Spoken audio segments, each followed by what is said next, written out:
Same old game over. You're gonna need a bigger boat. Why so serious? I am Iron Man. This is a tasty burger. Welcome to the In Session Film Podcast. Welcome to this podcast review for July 9th, 2023, and I'm JD Duran. And I'm Brendan Cassidy. Hey, thanks for joining us, everybody. Brendan, ready to go on a joyride? Which one? I think there have been two Joyride movies in the past, 20 years? Yeah, I think there has been a few. I did see someone tweet out the posters of them. Yeah, there certainly are a few. Yeah, wasn't it with Paul Walker and Steve Zahn or something like that at one point? But we're not talking about that Joyride. No. We're talking about a very different Joyride, but I think the title is very appropriate given the context of that film and how we feel about it. Yeah, we'll certainly get into it. And, I'm very excited. As we get into this, though, I do want to give a little bit of a shout out to our very own M.N. Miller, who wrote this review for us at InSessionFilm.com. And he got pulled. There was a quote that was pulled for a little commercial that they ran, which was very exciting. And to my knowledge, that's the first time we've had that happen in video form. We've had a poster or two, I think, but never in a commercial. Yes, I think that's right. So that was very exciting. Congrats to him and all of that. I know I was pretty pumped. It was very, We're very official. Cool to see. We're official. I know. We've got credibility now. Yeah, I know. I love that. So hopefully we'll be able to get a few more in there. But you and really somewhere. Really great for M.M. Miller on that one, and it was a great review. So if there is any review out there in written form on our website right now that really earns that that pull in video form like that, this one's well deserved. It was a really well written piece. Yep, it was very, very, very cool. All right, well, let's jump into this film. It is directed by Adele Lim. It stars Ashley Park, Sherry Cola, Stephanie Hsu, Sabrina Wu, among others. It follows four Chinese-American friends as they bond and discover the truth of what it means to know and love who you are while they travel through China in search of one of their birth mothers. All right, Brendan, I don't even know where to begin with this one, but what did you think about Joyride? I feel like if we reference any specifics that happen in this movie, we may have to really take advantage of the censorship button because this movie's really raunchy and good for it. Good for it. It might not be one I can recommend to everyone just given certain tastes, but I ate this movie up. I think this movie rocks, and I kind of joke saying that the title is very appropriate. I think this is one of the most appropriately titled films of the year because it really is a joyride.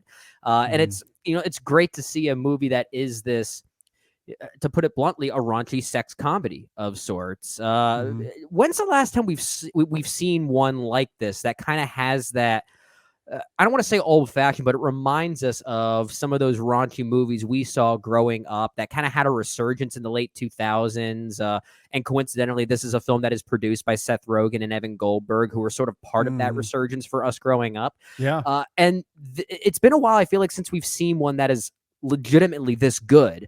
But there is a lot more going on here regarding Joyride with relating to its cultural specificity, which I'm sure we'll talk about. I think it does so in a way that still feels very universal. I think we can all relate to the notion that Audrey is going through with regard to her friend Lola. They were childhood friends, how that sort of jars with her college friendship played by Stephanie Hsu, and how we've been through those things, right? When we grow up with friends and then we meet our new friends, there's our best friends from youth and our best friends from college, right? They're very different mindsets, very different things. And this film addresses that in a very culturally specific way without being about that cultural specificity all the time. Yeah. So it straddles that line very well. And the film is just really funny. I took my fiance to see this with me, and there's a point in the movie. I'll simply say it involves an interjecting of three separate sexual things. Okay. Yeah. We'll call this like the hotel sequence. The hotel takes sequence. Place at a hotel. It all takes place at a hotel. You're right. she had to leave to go to the bathroom. She said, I'm leaving to go to the bathroom. I'll be right back. That's she stood up. The moment she she stood missed. up. The second she stood up is when it got wild, and she said, "No, I can hold it." Yeah, I gotta wait to see this. Yeah. But it's that kind of movie, and it tackles a lot, which I really appreciate. I think there's a lot to talk about here that the film does a really good job at handling. Yeah, absolutely. I loved this as well. I'm completely with you. I thought it was hysterical. This is one of the funniest films I've seen in quite some time. Part of that is the structure of the film you noted, and I guess this was also part of the synopsis. There are four friends here, right? There's Audrey, Lola, Kat, and Deadeye. Well, friends. Audrey, they're not really. I mean, they're not all friends, at least at the beginning. Yes, I'm about to get into that. So okay, sorry. Audrey and Lola are best friends. We see them at the beginning of the movie. And I think what's fascinating about their dynamic, right, is that they are two friends that is somewhat contrived, right? Because they're the only two Asian girls that is otherwise a very white community. And their parents bring them together so they at least have something to bond over. And that's something that does bring them together throughout their childhood. However, what we come to find out very early on as well, their personalities clash. They are nothing alike. You know, which makes for a fascinating dynamic. And you enter in Kat into the picture, and you noted this, that Kat was Audrey's best friend in college. And so they have a shared mutual interest and likeness for each other. However, Kat and Lola, they do not get along. No, I mean, you've experienced that, right? Where maybe like some of your friends from youth and then maybe college, there's almost like this like unspoken jealousy between them in some ways. But in this case, it is very much spoken. It is out in the open. Like their rivalry is obvious. They are aware of it and they play into it in some great ways. And then there's Deadeye, which is one of the most mesmerizing characters I've seen in some time. I think this is her first role, if I'm not mistaken, as an actress. And Sabrina Wu is so great here as Deadeye, as this very eccentric character. She has these quirky sensibilities to her, but she's also incredibly affable. And there's a sense of loneliness that's driving that character as well that we can get into. But you know, so essentially we have four very distinct characters here that often clash, but when they do come together, it makes for these incredible moments. And the chemistry, the camaraderie of the four, Ashley Park, Sherry Cola, Stephanie Hsu, and Sabrina Wu, they are great together. Absolutely terrific. This is one of those groups, you mentioned like the Seth Rogen group and Jonah Hill and all those guys, like they were in multiple movies together. How many more movies can we see this group together? Well, I was thinking about that. You know, like I'm not going to say what happens at the end of this movie, obviously, but there's a point where it ends up where I thought this is perfect territory for a sequel setup. I'm not saying that every movie should be a franchise, obviously, but some earn the right to be. You know, right? And I think this is one because we go to repeating movies within a franchise because we love to see characters and that camaraderie continue. And I think this is an example of that. Whether they play the same characters or not, maybe it could just be like a loose franchise of sorts where they play different characters, but the camaraderie is still ultimately there. But I think there's a point where this film ends where I can almost say, like, I kind of want to see that movie now. Like maybe there's a new misadventure that's completely different and completely new. Maybe it becomes more about another character this time around. Like there's more to be explored that I think could be really interesting. Yeah, or even if it's a completely different movie with different goals in mind, but you have these four and whatever additions you want to bring to it. Again, a la the Seth Rogen, Jonah Hill group and all those guys. You know, maybe this could be, you know, a replacement for that moving forward into the next decade. You know, because as you noted, like, and we talked about this actually a few weeks ago during our state of cinema episode, that these type of movies rarely get to theaters. Like the success of this and Jennifer Lawrence's No Hard Feelings, I believe is the name of it. Yeah. Like those films need to succeed. And I think the early box office returns for this isn't promising, but Jennifer Lawrence's film actually did well. So it's a little bit of a double-edged sword, I guess, in that regard. But we want these films to succeed because we rarely get them in theaters these days. Often That's these true. movies Yeah. go straight to Hulu or Netflix or whatever. But to get these raunchy, crass comedies in theaters, I do want to see more of it, because this film, when it gets into its debauchery, it is incredible. Oh, it doesn't hold back. It is a lot of fun. Put it. I could see some people going into this who have maybe more PC minds. I'll simply say, who'll come out of it thinking this should have been rated NC-17. I'm not saying I agree with that. I'm not saying I agree with that. Sure. But I appreciate that the film has the audacity to go there. And you mentioned how there are comedies like this that normally find a place on Netflix or Hulu or some streaming service, and that is true. But even if this were one of those films, Joyride specifically, and I saw it for the first time on a streaming platform, I would think I would love to have seen this on the big screen, because it's not just raunchy and debaucherous, and it goes for it for sure, but there's actually kind of a bigness to this movie that feels very, very grand and cinematic. Without getting into detail, there's a full-on musical number at one point in this movie. So yeah, well, that's the thing. That's where Adele Lim deserves a lot of credit as well with her direction, because we mentioned the hotel sequence, and while the uncouth nature of it is absolutely a riot, the direction of it is noteworthy.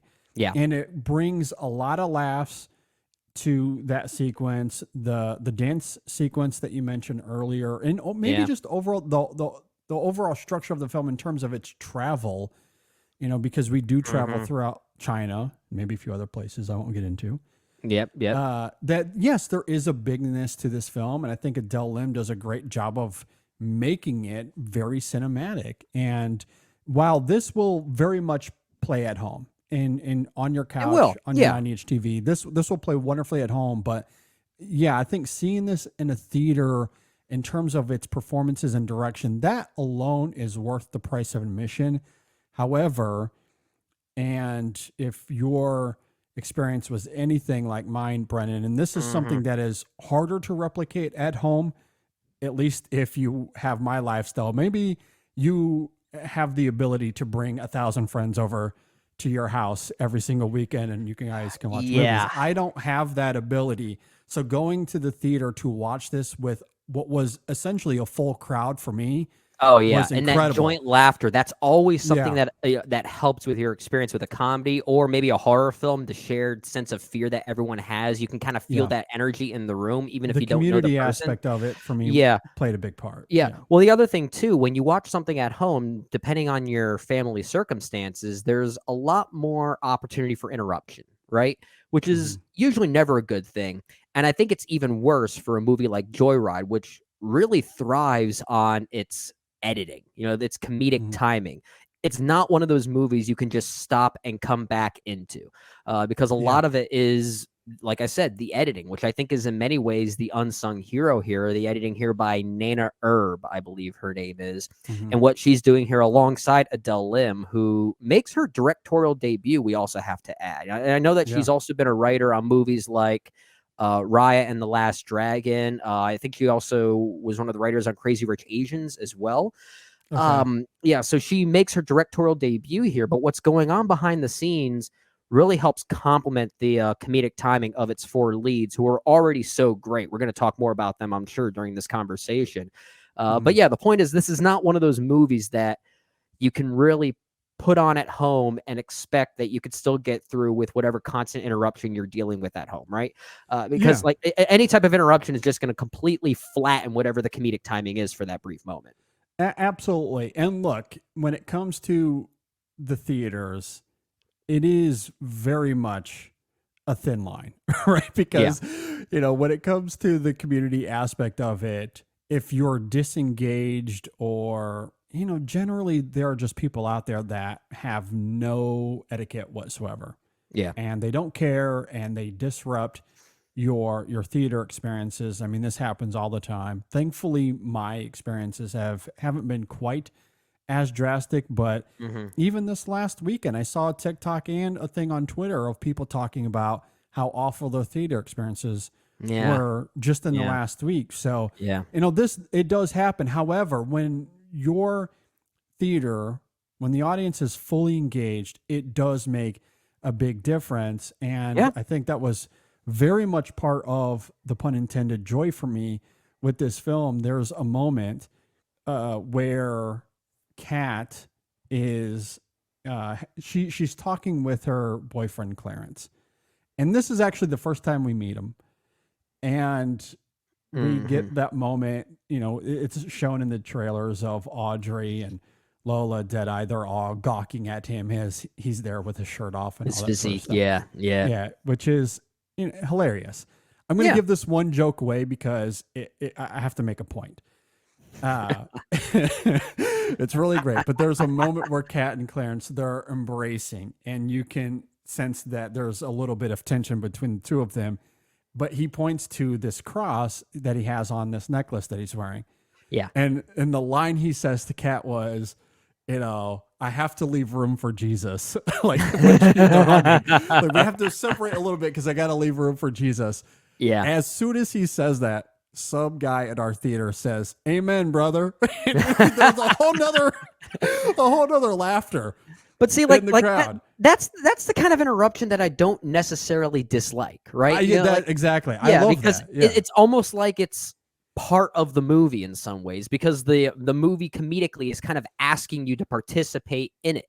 And I think that's really, well, that means that the person who said that was engaged by the movie. So that means the movie's working then. Exactly. And everybody laughed alongside with him. So it got an extra laugh that wasn't there with the film. The film didn't do anything to earn that laugh other than an engaged audience, which the film did a great job of drawing in. Yeah. So in that sense, it was earned. And that can happen with movies like this when it's executed well. And I think that's important because when you take a step back and you look at the writing of the film, or at least the plotting and its overarching structure, this film is not reinventing the wheel narratively. Absolutely not. It is a very tropey movie. However, what the big difference to me is that this film embraces its tropes.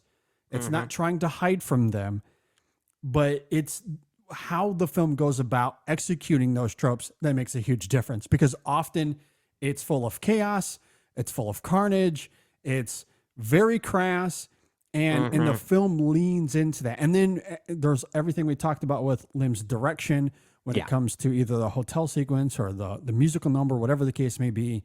And so from an execution perspective, this film absolutely nails it. And to me, that's what's most important here. So, the tropiness of the film isn't bothersome as much as, how this film goes about maneuvering those tropes.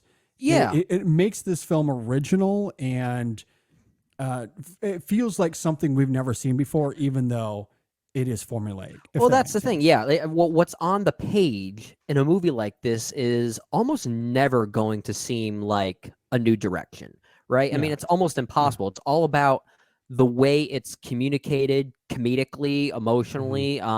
That's what matters. And the energy here feels kind of different, like you're saying. And with regard to any type of raunchy sex comedy like this, I mean, there is some sex and crassness in the movie, but it's not really a sex comedy. To call it a sex comedy makes it sound like it's more comparable to something like American Pie, which was about sex. Like, sex was part of the plot synopsis. This is not really that. It's just very raunchy. But it's still in the tradition of those raunchy comedies. What matters is, are we engaged by the characters? Which is a very common thing to say about any movie, really, right? Like, are we engaged by the characters? I mean, it kind of comes down to that with all of them. But that's something you have to talk about. With movies like this, you have to talk about that. I mean, we go back to the classics from the 1970s that really kind of invented the raunch in many ways, like National Lampoon's Animal House, for instance, right? Yeah. We go back to that movie because we love John Belushi, right? Like from a character and performative standpoint, there's a draw. It's not just about the gag, which some of them have been about. And those are the ones we tend to forget about in the long run. But here, the four leads here are instantaneously likable. And some of them shouldn't be. Like I think for instance, the character of Lola or Lolo, played by Sherry Cola. I feel like if it weren't for Sherry Cola's performance, that character would have been instantaneously unlikable, right? Like, because there's there's an energy to her that could be very off-putting and just really tough to sink your teeth into, right? I mean, this is a character who deliberately makes very provocative art. This character could have seemed very insufferable in the long run, but never does. And that's the sign of a great performance and finding that dividing line to be able to balance it all out. And that's why this movie works so well. Everyone is just likable. And that's the big thing here. Yeah, I completely agree. I think Sherry Cola, her performance here does a lot of the heavy lifting because, there's aspects to her character that make her, I don't know if unlikable is the word, but maybe leaves a little bit to be desired in some ways. Certainly loud. Yeah. Loud. Yeah. However you want to articulate that, there is a huge, there's a vivid gap between her and Audrey. We'll simply leave it at that. Yeah. However, Cola's performance is so fun, but at the same time, and this is the kicker, I think, is that she's extremely sincere. So her ambitions are different. It doesn't make her lesser of a person. And as the film unfolds, that sincerity comes through so palpably in her performance. So that right there is the big difference, because in any other movie like this, a character that made provocative art like that, in the case of another raunchy movie that was doing it poorly, it would have been just for the sake of that provocative art. It would just be for the sake of that gag. But here, it's a character trait that's meant to mirror an artist that's trying to provoke conversation through her art, which is a relatable notion. The film is just having fun with that notion. So it actually has a character moment to support it. But it comes from an affable place. Like she simply wants conversation around sex to be out in the open, like to normalize it. And she's trying to provoke that through her art. And as you're talking about, the film has a lot of fun. Even if early on the film is treating her as some sort of outside figure because of that, but the film deconstructs it as it goes, and we see that sincerity come to the surface, and so she becomes one of the best characters by the end here, and I love how that rubs against Audrey throughout the film as well. Audrey, a fascinating character on her own because she's adopted by white parents, and that renders her a certain way among her peers. There's a lot of jokes that she's more white than she is Asian. But as she's on this journey through China, she's trying to discover her identity more through her heritage and where she comes from. And there's a fascinating reveal inside of that that I won't get into here for spoiler reasons. But how that crystallizes, and that's why I wanted to emphasize execution earlier, because the sentimentality of this film, again, isn't reinventing the wheel. No, however, it is still surprising though. The execution of it, I think, is really great. It is very, very good. That moment she has at the end, as it relates to, let's say, closure, an idea that I kind of love. I think we need to rename this podcast, JD. But I'm just saying, like, once she gets that moment of closure, it is striking in its pathos. It is really, really great. And I think the film earns that because of its execution. Like, to me, it doesn't matter how formulaic or derivative it is. The film leans into it in a really great way that I think makes sense for her character here. And again, the performances in it all are really great. So to me, that's it's kind of wild for how debaucherous this film is.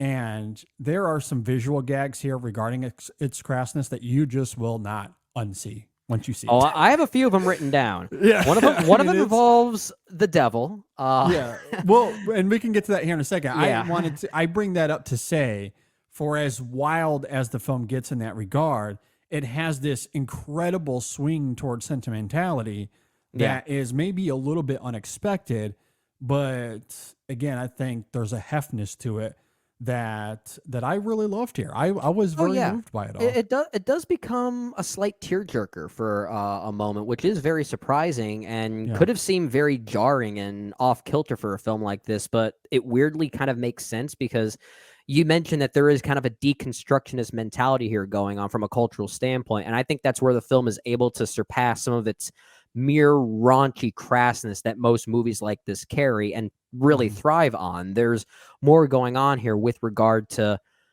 Asian culture and what that means for these people. And that twist you're talking about, which we won't get into, I think it has a lot of interesting notions about the unfortunate generalities that exist regarding Asian people and how that can even exist within that same culture. Right. Yes. And it almost creates this really interesting idea. And I'm going to use a word that I don't like to use, but the word is used a few times in the movie, and that word is racist. But Mhm. it is an interesting idea that can you actually be that for your own people, right? And there is that question that's kind of raised here. I'm not saying anyone in the movie is or even isn't, but it makes for an interesting conversation that I think the film is kind of asking us to participate in. And by the end, when we get to some of those reveals regarding Asian culture, I found that so provocative and so sincere, and dare I say, kind of sweet and tender as well. Yeah. And I did not expect that, but the film does have a lot of interesting things on its mind. I completely agree. And I love how the film delves into it, even if, again, how tropey it is. There's a sincerity here that I do think is really quite mesmerizing. And the Yeah, performances in it all, like, I cannot echo that enough. yeah. I Ashley was, Park's great, especially in those yeah, moments during that reveal. It it's really it great. becomes a very different movie, but it doesn't feel Mhm. like a different movie, which is a very hard thing to pull off for any director. Well, and I think the film does a great job of building to that because there's a moment Yeah, early on yeah, between Lolo and Audrey when talking about, where she comes from and is this something we pursue as we get to China, and she kind of scoffs at it. yeah, And then when they get to China, it's one of the first thing Lolo brings up, like, we should go find your mom. And she's like, yeah, I don't want to do that. But then she's somewhat forced into it, yeah, given some of the craziness that goes down at the club, and some of the visual gags there are quite remarkable.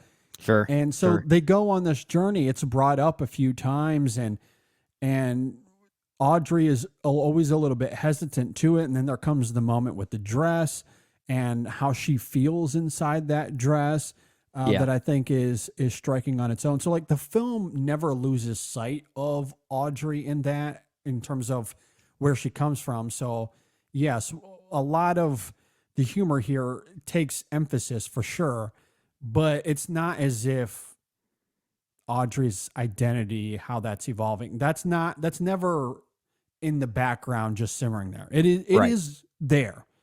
No, And you're right. so There is an escalation, right? It's yeah, not when we talk about this sudden shift, it's really more about tone, right? yeah, yes, But narratively speaking, it doesn't become a completely different movie out of left field. There is a transition of sorts that you're right. It feels like it was building towards. So it's not like this. It's not like this false transition just to manufacture drama yeah. or anything like that. And the timing of it is impeccable Yeah. because there's always going to come that moment in these films where everything falls apart and Yeah. everybody hates everybody. Like, that's Yep. just Yep. part of the Yep. formula. And that moment comes, and it's there where she's able to pursue that identity Right. because she's away from everybody else. And Right. so it allows for that pathos to really come through in Yeah. a proficient way, which Hmm. I think is really great. So again, to me, it all comes down to execution, and I do think the writing here is quite good, and Lim's direction is great. But these performances, Park is quite fantastic. Yeah. Sherry Cola nails it. She's Yep. so funny in this film. Yep. Stephanie Sue is Stephanie Sue. She's wonderful. And Sabrina Wu, who I wasn't really familiar with, At what a all. character. What a character. I mean, Yeah. Deadeye is And that's all. That's all they're wow. credited as. Deadeye. I Yeah. love that. I love that. Yeah. Yeah. I mean, It and yeah, really it's quirky. it's a quirky character. She's she talks early on about how all of her friends are online. So like it certainly invokes a sense of loneliness in the character. But she has these conversations, particularly with Audrey, and the film kind of gets into the juxtaposition of their lives. And I guess I don't want to get too much into it because it does start to reveal some spoilers, but how Deadeye and her community come through for her, it's wow. It is quite unforgettable. It's quite unforgettable. And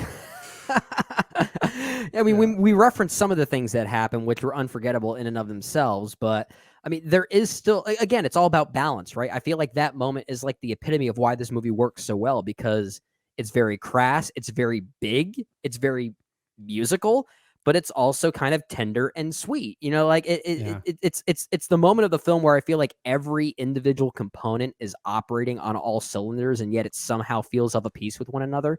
You almost have like 5 different genres working in that moment, and yet it really does work. Again, it's all about this synergy between character, whatever's going on behind the scenes. There's certainly a collective understanding of what movie is really being attempted here, and everyone here believes in that same vision, and that's what matters, and that's what you're able to sense here.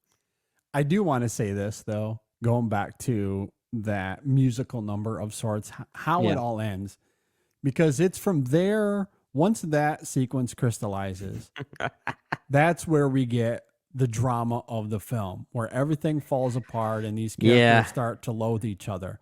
I find it so funny that there's a reveal that revolves. It's pretty crass. It revolves around, we'll say, the devil. Yep. That visual image, it launches all this drama.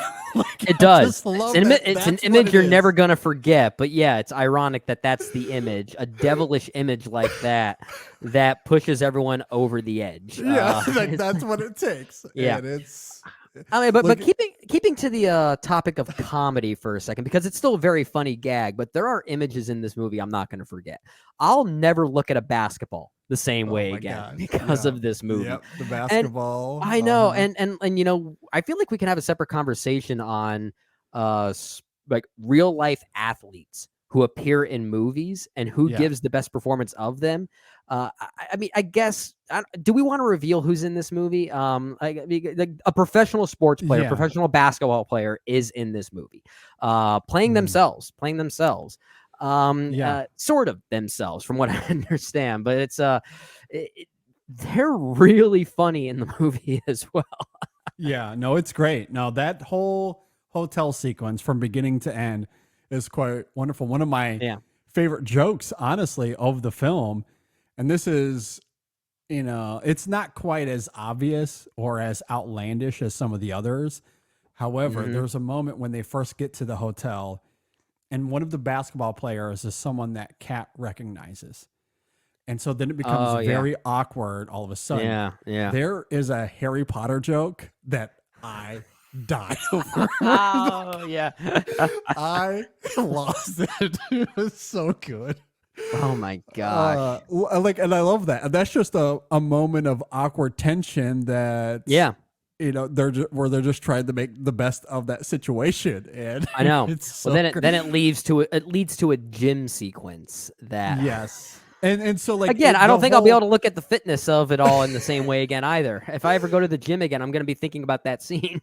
Because it all kind of compounds on itself, right? Where there's that moment, you get to the gym, there's like a bar sequence, then characters find themselves in various rooms and things unfold. And again, it's the editing. It's the editing. And the way that is quite great. Crystallizes to the next morning is pitch perfect. That part is great.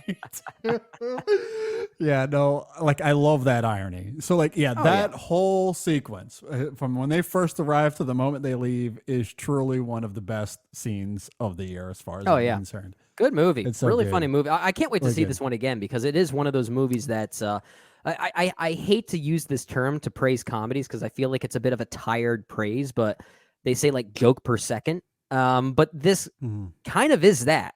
There are a lot that I know I missed. and I can't wait to go back and watch the Yeah. film again to, try and collect them all. It's almost like this scavenger hunt of where these jokes are, and I think a great comedy is able to make you go back and try and find those. And I'm gonna laugh again because I'm probably gonna discover some new ones that I haven't heard the first time. Well, and it's interesting you mentioned that, because that is honestly one of the first things I have written here in my notes, and we didn't really get to it earlier, but I do find the writing here really fascinating. How there's a joke every 5 seconds here in this film, but simultaneously there are gags that take their time evolving over the course of the movie. Oh yeah, So there are ones that are very calculated that reveal themselves multiple times as the film goes on. Absolutely. So like the longevity of some of the jokes here are great in their calculations, and also the verbal sparring, the jokes every 2 seconds is also dazzling. So like all of that works. And then there's the sentimentality we talked about. Like there really is an incredible balance here. And to me, again, that's why I'm very much okay with the tropes of this film, because the film uses it to their advantage. Oh yeah, it And treats it comedy like makes math. fun of it, It's mathematical in that way, but at the same time, some of those jokes per minute that we're talking about and the looseness of it all, I would not be surprised if a lot of those sequences were strung together based on these actors just kind of communicating with each other off script. And much of it could be improvised. Who knows? there was a very improvisational vibe to some of this, which I love. I love that, but why I love it so much is the way that there's still this narrative seamlessness to it all, as if it still feels calculated, which is so difficult to do. But I would not be surprised if some of these actors just kind of riffed on each other, and we were able to capture that and morph it into the narrative in some way. I definitely want to see the behind the scenes. Oh Or, gosh, the outtakes. oh gosh, yeah. Buy this on Blu-ray because there's probably a blooper reel somewhere that'll be Yeah. just as entertaining in its own respective way. No doubt about it. Yeah. Any final thoughts here on Joyride? I hope people see it because, as we were talking about in the beginning, we want to see movies like this do well that make people laugh. That make people laugh. I mean, now, granted, we talked about the raunchiness of this movie. It's very raunchy. It's very crass. It might not be for everyone out there, but I do want to at least see audiences give this one a chance. Because hopefully if it does well, I'd like to see these 4 actors come together for something else. If it's something in this same, story arc, like a pseudo sequel of sorts, or just some other movie with the same directing and editing, writing team and everything. I would like to see that partnership continue because I do think there is kind of this lightning strike happening here. Perfect synergy, perfect comedic synergy here that I think is really hard to come by nowadays. Yep. No, I completely agree. One other scene I want to bring up here, and this is another great example of the film deconstructing its ideas on culture and expectations. There's a moment where they are on a train and they find a cabin, and it is the only cabin they find that has one passenger in it, and it is a white girl, presumably from America, but now living in China.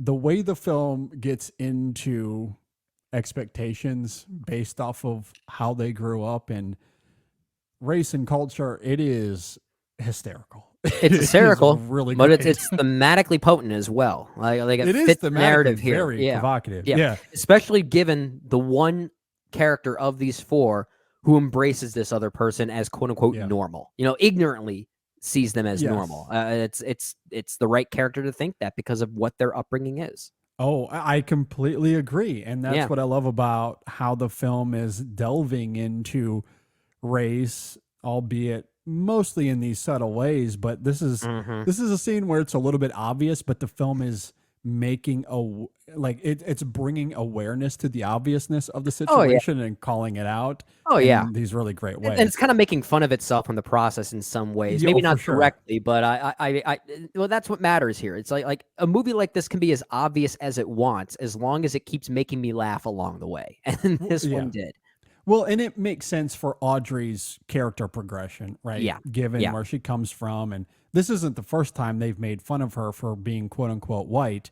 Yeah. But given where the film goes in terms of her identity and where it all goes, this is just one of those moments along the way that gives credence to why her friends treat her the way they do. Yeah. And it's hysterical. Like the way Yeah, it unfolds yeah. is just really, really funny. It's really funny. execution. So, Yeah, I agree. yeah, I really loved this film quite a bit. I highly recommend it. I mentioned earlier, I think its box office numbers aren't super great. So if you haven't seen it, please go watch it. It is worth your time, especially if you can find a moment at night, perhaps, where there's going to be a crowded theater. Where whatever theater you go to, just try to find one where you see a lot of the dots selected. Well, there's going to be a lot of people. Go to that one.